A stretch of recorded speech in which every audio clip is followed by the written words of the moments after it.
Hi friends, welcome to my channel. இது திங்கக்கிழமையோட tan life routine தான். வாங்க வீடியோக்குள்ளே போகலாமா. நம்ம வந்து கொழுந்தனோட மேரேஜ்க்கு நாள் வைக்க தான் அத்தை வீட்டுக்கு வந்திருந்தோம். நைட்டு ஃபுல்லாக தூங்கவே இல்லை. ஏன்னா ஒரு தலைவாணி ஒன்று வச்சு தூங்கினேன். நைட்டு எவன் வந்து ஆட்டையே போட்டானே தெரியல. என் நாத்தனா மேலே தான் எனக்கு டவுட்டாக இருக்குது. தலைவாணி இல்லாமல் செல்வா தூங்கவே மாட்டான். நைட்லாம் சும்மா உருண்டுட்டு தான் படுத்தான். சரி காலையிலேயாவது டைம் கிடச்சிட்டு தூங்குடான்னு சொன்னால் வேகமாகவே எழுந்திரிச்சு தலைமாட்டில் உட்காந்து கதை பேசிகிட்டு இருக்கான். நான் எப்படி தூங்குறது? வெளியில் வந்து பார்த்தேன், இந்த பாசி கேர் பென்லாம் கொண்டு வருவாங்களா, அது அத்தாச்சி வாங்கிட்டு இருந்தது. செல்வா பையனுக்கு கோல்கேட் எல்லாமே எடுத்து கொடுத்துட்டு வெளியில் வந்து உட்காந்தேன். அத்தைலாம் தெரிஞ்ச ஊர் தானே, அதனால் மாமியாவும் அத்தையும் பக்கத்தில் கதை பேசிகிட்டு இருந்தாங்க. அப்புறம் என்ன காலை சாப்பாடு தான். காலையில் சாம்பார் வைக்கலாம் அப்படின்னு தான் காய்கறி எல்லாமே கட் பண்ணிகிட்டு இருந்தாங்க. அப்புறம் என்ன நினச்சாங்களோ தெரியல, கத்திரிக்காய் நிறையா இருக்குது, அதனால் கத்திரிக்காய் எண்ணெய்க்காய் போடலாம் அப்படின்னு கட் பண்ணிகிட்டு இருந்தாங்க. என் சின்ன மாமியார் மனசு வச்சுட்டாங்கன்னா வச்சுக்கோங்களேன், டக்குன்னு சமைச்சிருவாங்க. எத்தனை வேலை இருந்தாலும் சோம்பேறித்தனமே இல்லாமல் அசால்ட்டாக வேலை நடக்கும் என் சின்ன மாமியார் இருந்தால். அதனால தான் செல்வா பையன் எங்கள் சித்தி இன்றி நான் இல்லை அப்படி சொல்கிற மாதிரி சித்தி இல்லாமல் எந்த வேலையும் பார்க்க மாட்டான். என்ன எங்கள் அத்தை வந்து அவ்வளோ ஃபாஸ்ட்டு ஸ்மார்ட்டு எல்லாமே சொல்லலாம். என் சின்ன மாமியா அவங்க ரொம்ப ஆக்டிவாக இருப்பாங்க எல்லா வேலையிலையுமே. நம்ம அப்படியே சாப்பிட உட்காந்தாச்சு. நம்ம வந்து எப்போவுமே ஃபஸ்ட்டாக உட்காந்துருவோம். ஏன்னா நமக்கு பசி தாங்க முடியாது. அதனால சாப்பிட்டுட்டு கொஞ்சம் நேரம் மாடிக்கு போனேன். பக்கத்து வீட்டில் வந்து பப்பாளி காய் நல்லா நிறையா பெருசாக இருந்துச்சு. எனக்கு பப்பாளி பழம்னா ரொம்ப பிடிக்கும். ஆனால் நான் பப்பாளி பழம் லாஸ்ட்டாக எப்போ சாப்பிட்டேனே உள்ள அந்த செல்வா பையன் வாங்கியே தரமாட்டேங்கிறான், கல் நஞ்சக்காரன். நான் ஒன்று நினச்சேன், அவன் ஒன்று நினைக்கிறேன். எப்போ இந்த பப்பாளி பழம் நான் சாப்பிட்றதுன்னு எனக்கே தெரியல. மாடியில் வேடிக்கை பார்த்துக்கிட்டே கீழே வந்தேன். என் சின்ன மாமியார் ரெடியாக கட்டப்பையோடு உட்காந்துட்டாங்க. இதுக்கு மேலே ஊரில் இருக்க முடியாதுடி, போய் பொழப்ப பார்க்கணும் அப்படின்னு, வேலைக்கும் போகலை அப்படின்னு. சரி நமக்காக தான் எல்லோரும் வெயிட்டிங். ஆல்ரெடி எல்லோரும் பைக்லலாம் உட்காந்துருந்தாங்க. டப்புன்னு நம்மளும் தலையை கட்டிட்டு ட்ரெஸ் சேஞ்ச் பண்ணிட்டு சோனப்பையை தூக்கிட்டு கிளம்பியாச்சு. என் மருமையை எனக்கு முன்னாடியே உட்காந்துட்டு அத்தை வாரியா நான் போவா அப்படின்னு பாய் சொல்லி காட்டிகிட்டு இருந்தான். இங்கே வந்து எங்கள் மாமா, இங்கே வந்து நம்ம சொந்தக்கார சுற்றி முற்றி இருக்க நம்ம சொந்தக்காரவங்கள தானே. அதனால் வந்து மாமாவுக்கு இல்லை, நமக்கு வந்து கத்திரிக்காய், மிளகா, அப்புறம் என்னென்னமோ அந்த தோட்டத்தில் காய்ச்சது எல்லாமே கொடுத்துட்ருந்தாங்க. நமக்கு கொடுத்ததில் அத்தாச்சி எனக்கு கொஞ்சம் வேணும் அப்படின்னு அது கொஞ்சம் ஆட்டையை போட்டு போயிருச்சு. எல்லாமே எங்கள் மாமா தான். எங்கள் மாமாவுக்கு வந்து ஊர் ஃபுல்லாக கேர்ள்ஸ் பேர் நிறையா இருக்காங்க. அந்த கேர்ள்ஸ் எல்லாருமே எனக்கு அத்தை தான் வேணும். அப்போ பார்த்துக்கோங்க எங்கள் மாமா எப்படிப்பட்ட ஆள் அப்படின்னு.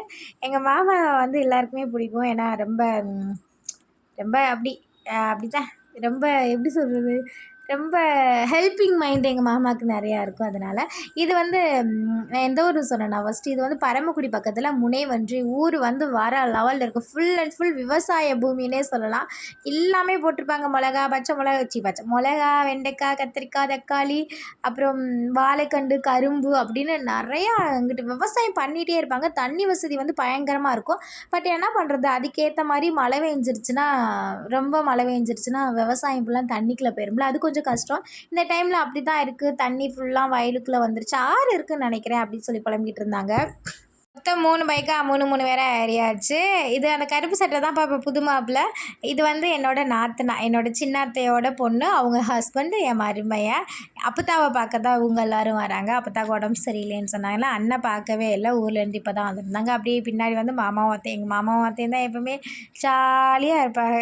ஏன்னா நம்மளே ஸ்லோவாக போகிறோமே போக மாட்டாங்க, நமக்கு முன்னாடி தான் போவாங்க. பட் வந்து நம்ம சேஃப்டியாக தான் வண்டி ஓட்டணும். மெயினாக இருந்தாலும் நம்ம ஒரு இடத்துல நிப்பாட்டணும். ஏன்னா இந்த இடத்துல தான் அத்தாச்சி ஊருக்கு பிரிகிற இடம்.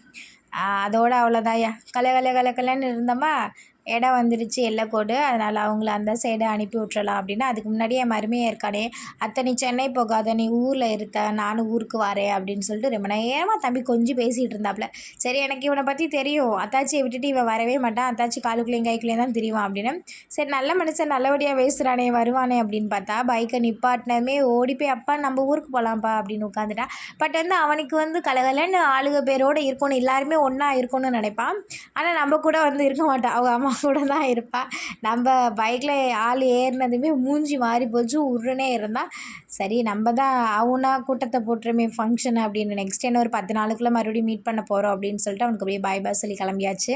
இடம் எதுன்னு சொல்ல தெரியல. பட் இந்த இடத்துட்ட வரும்போதெல்லாம் செல்வா உனக்கு இந்த இடம் ஞாபகம் இருக்கான்னு கேட்பேன். ஏன்னா நாங்கள் லவ் பண்ண டைம்லலாம் மேரேஜ்க்கு 2 வாரத்துக்கு முன்னாடி வெளில போகலாம் அப்படின்னு தம்பி கூட்டிகிட்டு வந்தாப்புல. நான் ஒர்க் பண்ணிகிட்டு இருந்தேன், கொஞ்சம் நேரம் பர்மிஷன் கேட்டு தான் வந்தேன். அது மட்டும் இல்லாமல் நான் நல்லா அப்போ புது பொண்ணு மாதிரி டேட் எல்லாமே குடிச்சிட்டாங்க, நல்லா சலங்கை கொலுசுலாம் போட்டு சக்குன்னு வந்தேன். கரெக்டாக அந்த கோவில்கிட்ட வரும்போது மட்டும் பைக்கில் பெட்ரோல் நிப்பாட்டி ஒரு 1 கிலோமீட்டர் நடக்க விட்டுட்டான். எனக்கு ஒரே பயம். ஏன்னா மேரேஜ் டைமில் வந்து வெளில போகக்கூடாது அப்படி சொல்லுவாங்களே, அதனால பயங்கர கோவம். நம்மள அங்கேருந்து பார்க்கணும் அப்படின்னு மெனக்கெட்டு வர தெரியுதுல்ல ஆளுக்கு, அதில் பெட்ரோல் இருக்கா இல்லையான்னு கூட பார்க்க மாட்டியா அப்படின்னு செம்ம டென்ஷன். பட் அது தப்பு அவன் மேலே தானே. ஆனால் அவன் மேலே இருந்தால் நம்மளை தான் திட்டுவேன். இப்படி என்ன பண்ணுறது, கோவமாக போயிட்டு வந்தேன். அப்புறம் நேராக நாத்தனா பார்க்க போனோம் அரசமங்கலத்தில். ஏன்னா ஒரு இடத்துக்கு மொய் வைக்க சொன்னால் என் மாமியை ஒழுங்கு முடியாது 500 வந்து காசை கூடி சும்மா மொய் வச்சிட்ருக்க முடியாதுடி அப்படின்னு போய் வாங்கிட்டு வந்தான். நேரம் எங்கே வந்திருக்கோம் அப்படின்னா பாஸ்கரன் கோல்டு ஜுவல்லரி கடை. ஆமாம், நம்ம ஒரு குட்டி கோல்டு ஷாப்பிங் தான் பண்ண போகிறோம். நம்ம வந்து 2 நாளைக்கு முன்னாடி தோடு வாங்க வந்தோமா, அப்போதைக்கும் ஒரு டாலர் ஒன்று பார்த்து வச்சுருந்தேன் சிலுவை போட்டு. எனக்கு சிலுவை போட்டு டாலர் போடணும் அப்படின்னு சின்ன பிள்ளையிலேருந்து ஆசை. எனக்கு மேக்ஸ் டீச்சரோட பொண்ணு போட்டிருப்பாங்க ஸ்கூல் படிக்கும்போது. ஒரு 4th 5th படிச்சிருப்பேன்னு நினைக்கிறேன். அப்போ எனக்கு ஆசை போகணும் அப்படின்னு. பட் போட முடியாதோ அப்படின்னு தோணுச்சு. நான் ரொம்ப நாளாக ஆமாம் ஃபஸ்ட்டு இப்போ தான் நான் சீட்டு போடவே ஸ்டார்ட் பண்ணேன். சீட்டே முடிஞ்சு ஒரு 4 பேர் தான் இருந்தாங்க. இந்த 4 பேருக்குள்ளே நான் பல டைம் கஷ்டமாக இருக்குது, விழுந்தால் நல்லா இருக்குமேனு யோசிச்சிருக்கேன். அப்போல்லாம் விழுகாத சீட்டு கரெக்டாக இந்த டைமில் விழுந்து தான் எனக்கு ரொம்ப ஹாப்பி. வண்டிக்கு ஆயில் சர்வீஸ் பண்ணலான்னு தான் நினச்சேன். பட் வந்து செல்வா அவனுக்கு நான் டாலர் வாங்கி தரேன் அப்படின்னு சொன்னால், நிறைய டாலர் இருந்தது. பட் ரொம்ப மெலிசாக இருந்தது. பட் ஒன்று மட்டும் 1 கிராம் வந்து 500 ஏதோ சம்திங் இருந்தது. பட் 1 கிராமே 8000 9000 சொன்னாங்க. நம்ம 1 கிராம் இதே 16000 வந்துச்சுன்னு நினைக்கிறேன். எனக்கு ரொம்பவே ஹாப்பி. இதெல்லாம் நடக்குமா அப்படின்னு நினச்சி அதெல்லாம் நடக்குது. எப்படி இதில் நான் ஷார்ட்ஸில் கூட சொல்லியிருக்க மாட்டேன். ஏன்னா நம்மளை சுற்றி ஒரே நெகட்டிவாக இருக்குது. வேணா எதுக்கு நம்மளா சொல்லி நம்மளே நமக்கு வாங்கி கட்டிக்க அப்படின்னா, ஒரு லாங் வீடியோவாக இருந்தால் நாளை பின்ன நம்மளும் யோசிச்சு பார்த்துக்கலாம்ல. அதனால தான் இது போட்டேன். அங்கேயே ஒரு இது மாதிரிலாம் பண்ணி கொடுத்தாங்க. அது என்னென்னு எனக்கே மறந்துட்டேன். நான் ஆல்ரெடி 1 பவுன் செயின் போட்டிருப்பேனா, அதிலேயே அந்த டாலரையும் போட்டாச்சு. கொக்கியில் தான் போகிற மாதிரி ஆப்ஷன் இல்லை, அது வேறு மாதிரி இருந்தது. அதனால் லைட்டாக அந்த இப்படியே மாட்டியாச்சு. நான் வந்து நார்மலாக செல்வா போட்டு விட்டால் நல்லாயிருக்கும் அப்படின்னு நினச்சேன். அவன் அதெல்லாம் வரமாட்டான் அப்படின்னு. பட் பாப்பாவாக யதார்த்தமாக போட்டு விட்டானா நான் கொஞ்சம் ஹாப்பி தான். அந்த புருஷ மரல்ட்டெல்லாம் என்ன கேட்க போகிறேன், கோடி பணமாக கேட்க போகிறேன். ஒரு அழகான சிரிப்பு, ஒரு ஹக்கு, ஒரு செல்ல முத்தம் அவ்வளோ தானே கேட்க போகிறோம். கஞ்ச பிஸ்னாரி அது கூட தரலைன்னா என்ன இது சொல்லுங்கள். ஐயோ, இந்த செல்வா பையெல்லாம் ரொம்ப மோசம். அது ஒன்று இது மாதிரி சம்பவம் நடந்துருச்சுன்னா எனக்கு இதுக்கு கனவா நிஜமானே தெரியாது. பட் நிஜந்தாயா ஒரு வழியாக செயின் போட்டு விட்டேன். எனக்கு ரொம்ப ஹாப்பியாகவும் சென்டிமெண்ட்டாக இருந்தது. நான் மேலே போயிட்டு கீழே வரதுக்குள்ளே எங்கள் அத்தை வந்து என்னடா பளபளக்குதுன்னு பார்த்தா, நான் ஒரு வெள்ளி மோதிரம் மட்டும் எடுத்துட்டேம்மா அப்படின்னு சொன்னாங்க. நான் போன டைமே சொன்னாங்க எனக்கு ஒரு வெள்ளி ரிங் மட்டும் எடுத்து கொடுங்க அப்படின்னு. சரி ஓகே, அத்தை ஹாப்பினா ஹாப்பி தானே. தோடு வாங்கினோம்ல, அப்போ வந்து அந்த பின்னாடி போடுற பித்தான் கொடுக்கல. அது இன்றைக்கி வாங்கிட்டு அத்தை மட்டும் எடுத்திருந்தாங்களா. என் சின்ன மாமியாவுக்கு ஒரு வெள்ளி ரிங் எடுக்க சொல்லியிருந்தேன். ரொம்ப நேரமாக எடுக்க மாட்டேன்னு சொன்னாங்க. அதுக்கப்புறம் வந்து நான் எதுவுமே எடுத்து கொடுக்க மாட்டேன் அப்படின்னு சொன்னதுக்கப்புறம் சரிடி அப்படின்னு ஒன்று வாங்கி வந்து எடுத்து பார்த்துட்டு இருந்தாங்க. எனக்கு என்னென்னு தெரியல, இந்த டைம் ஊருக்கு வந்தது கொஞ்சம் ஹாப்பியாக தான் இருக்குது. நான் ஸ்கூல் போய்ட்டு காலேஜ்னால் வெள்ளி ரிங் வந்து நான் வாங்குறதுக்கு ரொம்ப ஆர்வப்படுவேன். அப்போல்லாம் ஒரு ரிங் வந்து 400 500. பட் அந்த காசே நமக்கு 2000 3000 ரேஞ்ச் அளவு இருக்கும். பட் வந்து இப்போலாம் என்னால் வாங்க முடியும். பட் வந்து அந்த வெளியில் அவ்வளோவா இன்ட்ரெஸ்டிங் இல்லை. பட் இருந்தாலும் இன்றைக்கி போட்டு பார்க்கும்போது ஒன்று வாங்கினா நல்லா இருக்குமேன்னு தோணுச்சு. அப்படியே மாமா நான் நடந்து வர மாதிரி ஒரு வீடியோ ஒன்று எடுங்க மாமா அப்படின்னு எடுத்துகிட்டு வந்தாச்சு. வந்து பிஸ்மில்லா கடைக்கு தான் வந்தோம். அத்தைக்கு ஒரு சாரீ ஒன்று எடுத்துக்கிட்டு இருந்தேன் பிங்க் கலரில். அதுக்கு ப்ளவுஸே கிடைக்கல. ஒரு பொங்கலுக்கு எடுத்தேன், ரொம்ப நாள் ஆகி போச்சு. அதுக்கு ப்ளவுஸ் கலர் மேட்ச் ஆகவே இல்லைன்னு அலைஞ்சிட்டே இருந்தாங்க. நம்ம எப்பவும் போகிற கடைக்கு தான் போனோம். பட் வந்து அண்ணா அந்த இடத்துல அந்த கலர் இல்லைன்னு சொல்லிட்டாங்களா. சரி பக்கத்து கடைக்கு போயிருந்தேன், அங்கேயும் இல்லை. அத்தை வந்ததுக்கு வேறு ஏதோ ஒரு ரெட் கலரில் ப்ளவுஸ் வாங்கியிருந்தாங்க. அதுக்கப்புறம் என்ன நேராக சாப்பாட்டுக்கு போயாச்சு. அப்படி சொல்ல ஒரு ஃபங்க்ஷனுக்கு மொய் எழுத நாங்கள் மொய் எழுதலை, என் சின்ன மாமியார் நாத்தனா அவங்க 2 பேருக்கு மொய் எழுதிட்டு நம்மளும் சாப்பிட்டாச்சு. நம்ம ஊர் கல்யாண சாப்பாடு தான். பட் கெட்டி குழம்பு ஓரளவு சுமாராக தான் இருந்தது. மற்றதெல்லாம் நல்லா இருந்தது. ஒரு மோரில் சாப்பிட்டுட்டு வெயில் பயங்கரமான வெயிலாக கொஞ்சம் மோர் கொஞ்சம் கெட்டி குழம்பு அப்புறம் இங்கே கூட்டு எல்லாமே சாப்பிட்டுட்டு நம்மளும் கிளம்பியாச்சு. நம்ம வந்து நேராக வந்துட்டு யூனியன் கிட்ட சின்ன மாமியா ஊர் சைடு வளையணும். நம்ம நேராக போகணுமா, அதனால் சின்ன மாமியா மாமனாரை அனுப்பிவிட்டுட்டு நம்ம இன்றைக்கி வந்து ஒரு கெஸ்ட்டு வீட்டுக்கு போகிறோம். ஒரு ஃப்ரெண்டு வீட்டுக்கு போகிறோன்னு கூட சொல்லலாம். ஸ்நாக்ஸ் மட்டும் வாங்கினேன். அப்போ தான் அதை பார்த்து இந்த குச்சி மிட்டாய், அந்த குதிரை இதெல்லாம் ஆப்பிள் எல்லாமே மாட்டியிருக்கணும். அது செல்வா வேணுமான்னு வாங்குவோமான்னு கேட்டால், ஆனால் அது முன்ன மாதிரி டேஸ்ட் இருக்க மாட்டேங்குது. அப்புறம் எதுக்கு அப்படின்னு நேராக வந்தாச்சு. நம்ம வந்து இந்த இடத்த எப்படி சொல்கிறது தெரியல. கொக்குரணி இப்போ திருவிழாவுக்கு வந்தோமா, அந்த ஊர் சைடு தான் அந்த அக்கா ஊர். அந்த அங்கேயே தெரியுதா, சர்ச்சு ஒழுங்காக தெரியலன்னு நினைக்கிறேன். நம்ம நேராக ஃபஸ்ட்டு ஊரே தெரியல. ஏன்னா செல்வாவோட கிளாஸ்மேட் இந்த அக்கா ஒரு டைம் திருவிழா டைமில் வந்தானா. அதுக்கப்புறம் ரொம்ப வருஷம் ஆயிடுச்சா, எந்த இடனே தெரியல. ஆனால் கரெக்டாக நாங்கள் கிராஸ் பண்ணி போயிட்டு அதுக்கப்புறம் தான் அக்கா இங்கே இருக்கேன் அப்படின்னு கை கட்டினாங்களா, அதோட வீட்டுக்கு வந்தாச்சு. நாங்கள் கிட்டத்தட்ட ஒரு 1 இயராக மீட் பண்ணணும் அப்படின்னு பிளான் பண்ணுவோம். நாங்கள் வரேன்னு ஃபோன் பண்ணும்போது அக்கா வெளியில் இருப்பாங்க. அவங்க ஃபோன் பண்ணி வர சொல்லும்போது நம்ம தான் ஊருக்கு வரும்போது ஃபுல்லாக கமிட்மெண்ட்லேயே வரமே, இங்கே அந்த ஊர் இங்கே அந்த ஊர் அப்படின்னு டைமே இல்லை. இன்றைக்கி யதார்த்தமாக ஆயஸ்மங்கலத்தில் மீட் பண்ணோம். நாங்கள் அதுக்கு முன்னாடி போகிறதா தான் பிளான் பண்ணியிருந்தோம். சரி அக்கா நீங்கள் முன்னாடி பாங்க, நாங்கள் பின்னாடியே வரணும் வந்தாச்சு. அக்கா வீடு வந்து செம்மையாக இருக்குது. அக்கா யூடியூப் சேனல் வச்சுருக்காங்க. நான் ஆல்ரெடி வந்து ஷார்ட்ஸில் லிங்க் கொடுத்துருப்பேன் நினைக்கிறேன். அங்கே பார்க்கும்போது எனக்கு தெரியும் வீடு ஃபுல்லாக நல்லா பயங்கரமாக கிளைமேட் சூப்பராக இருக்கும். நல்லா சிலுன்னு. அக்கா காலையில் தான் போனாங்களா, அதுக்குள்ளேயும் குப்பையாக வந்துருச்சு அப்படின்னு. எனக்கு இது இலைய உதிர் காலம்ல இல்லை பயங்கரமாக உதிருது அப்படின்னு. அக்கா வீட்டில் வந்து ஒரு நாய்க்குட்டி வச்சுருந்தாங்க பிளாக் அண்ட் ஒயிட்டில். அதுக்கு நேம் வைக்கவே இல்லை. சரி நான் வைக்கிறேங்க்கா அப்படின்னு. இந்த ட்ரெஸ்ஸில் கொஞ்சம் தொப்பை பெருசாக தெரியுதோ, இதை பார்த்துட்டு எல்லோரும் ப்ரெக்னெண்ட்டாக இருக்கீங்களா அப்படின்னு மட்டும் தயவு செய்து கமெண்ட் பண்ணிடாதீங்க. நல்லா கடிச்சோறு சாப்பிட்டு வந்தால அதனால் தொப்பை தெரியுது. அந்த நாய்க்குட்டிக்கு வந்து நான் பிளாக்கி அப்படின்னு தான் பேர் வச்சுருந்தேன். ஏன்னா என்னமோ தெரியல, அது பார்க்கும்போது அந்த நேம் தான் வைக்கணும்னு இருந்துச்சு. ஆனால் அது பிளாக் அண்ட் ஒயிட்டு தான். நல்லா அக்கா வீட்டில் மாடு வச்சுருக்காங்களா, பால்லாம் குடிச்சிட்டு நல்லா புஜுன்னு இருந்தாங்க. அக்கா நல்லா ஜாலியாக ரொம்ப நேரம் பேசிகிட்டு இருந்தேன். நேரம் போனதே தெரியலை. எவ்வளோ நேரம் போனதும் கிளம்பி வந்துடணும் அப்படின்னு தான் போனோம். அக்கா ரொம்ப ஜாலி டைப்பு, ரொம்ப வெகுலியாக பேசுவாங்க. எனக்கு ரொம்ப பிடிக்கும் அந்த அக்காவை. நான் ஆல்ரெடி சொன்னால செல்வாவோட ஃப்ரெண்டு, 2 பேருமே கிளாஸ்மேட்டு தான். எனக்கு நான் யூடியூப் சேனல் ஸ்டார்ட் பண்ணதுக்கப்புறம் தான் தெரியும். அந்த அக்கா நிறைய எனக்கு டிப்ஸ்லாம் சொல்லுவாங்க. சரி அப்படியே பிளாக்கிக்கு காதுலேயே 3 டைமு பிளாக்கி அப்படின்னு பேர் சொல்லிட்டு போயிடலாம் அப்படின்னு பேர்லாம் சொல்லிட்டு வந்தாச்சு. எல்லாருக்கும் பை சொல்லிட்டு நல்லா பயங்கரமான வெயிலுக்கும் அந்த அலைச்சலுக்கும் உண்மையாக செம்மையாக டயர்டாக இருந்தது.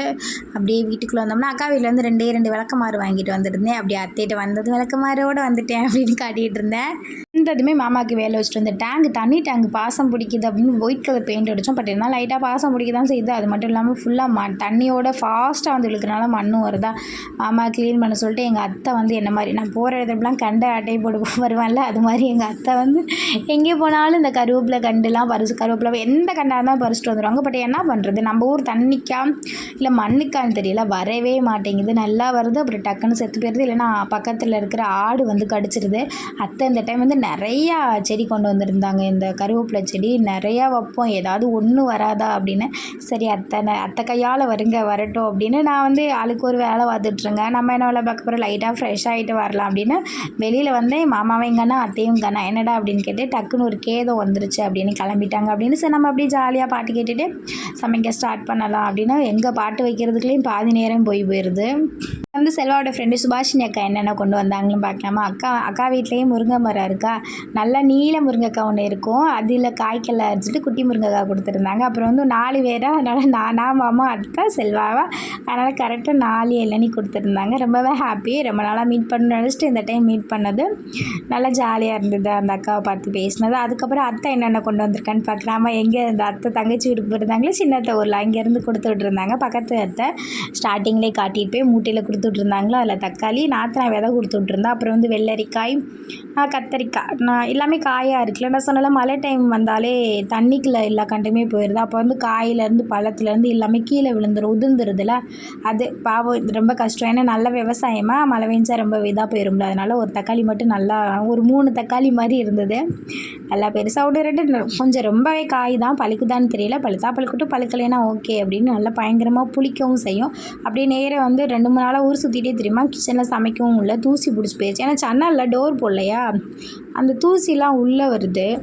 சாப்பாடு சாதம் வச்சு ரசம் வைக்கலாமான்னு கேட்டுட்டு இருந்தேன். அதுவும் அடுப்பு எரியவே இல்லை, மழை பெஞ்சதுக்கும் அதுக்குமா. ரோசி அத்தை பக்கத்தில் வந்து பற்ற வச்சு கொடுத்துட்டு இருந்தாங்க. சாதம் வச்சு ரசம் வைக்கவான்னு கேட்டேன். செல்வா வந்து அத்தை சாதம் மட்டும் வைக்க சொன்னாங்க. அவங்க வந்து பருப்பு ரசம் வச்சு பருப்பு கத்திரிக்காய் கூட்டு வச்சுக்கிறேன்னு சொன்னாங்க அப்படின்னு. ஏன்னா செல்வா தான் கேட்டுட்டு இருந்தான், எனக்கு பருப்பு கூட்டு தான் வேணும் அப்படின்னு. எனக்கு அது வைக்க தெரியாது, அத்தை வச்சா நல்லாயிருக்கும் அப்படின்னு. அத்தையும் நான் ஃபோன் பார்த்துட்டு இருந்தேன். அத்தை அந்த டைமில் பருப்பு ரசம் வச்சு பருப்பு கூட்டு வச்சுட்டாங்க. நான் சாதம் மட்டும் வந்து வடித்து வச்சேன். எங்கள் மாமா இருக்கார் அத்தாடி, எனக்கு இது வேணாம், எனக்கு வந்து எனக்கு வந்து அப்பளமும் கருவாடும் பொரின்னு சொன்னாங்க. அத்தை அதையும் சோம்பேத்தனை பார்க்காம எல்லாமே வந்து வச்சிட்டு இருந்தாங்க. என்ன சாப்பிட்டுட்டு தூங்க வேண்டியது தான். செம்ம டயர்டாக இருக்குது. வீடியோ பிடிச்சிருந்தா லைக் பண்ணுங்கள். Bye bye.